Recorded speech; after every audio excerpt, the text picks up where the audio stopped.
அரக்கோணம் ரயில் நிலையம் அருகில் இரட்டைக்கண் ரயில்வே சுரங்கப்பாதைக்கு செல்லும் வழியில் ரயில்வே துறை சார்பில் இரும்பு கம்பம் அமைக்கப்பட்டுள்ளது. கனரக வாகனங்கள் அரக்கோணம் ரயில் நிலையம் வருவதை தடுப்பதற்காக இந்த இரும்பு தடுப்பு கம்பம் அமைத்துள்ளனர்.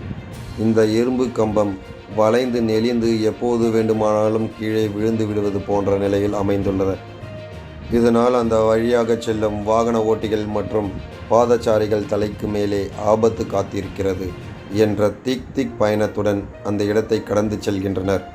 கனரக வாகனங்கள் வருவதை தடுப்பதற்காக ரயில்வே நிர்வாகம் இரும்பு கம்பம் அமைத்திருந்தாலும் அதை முறையாக தரமானதாக பாதுகாப்பானதாக அமைக்க வேண்டும் என்பது அரக்கோணம் மக்களின் கோரிக்கையாக உள்ளது.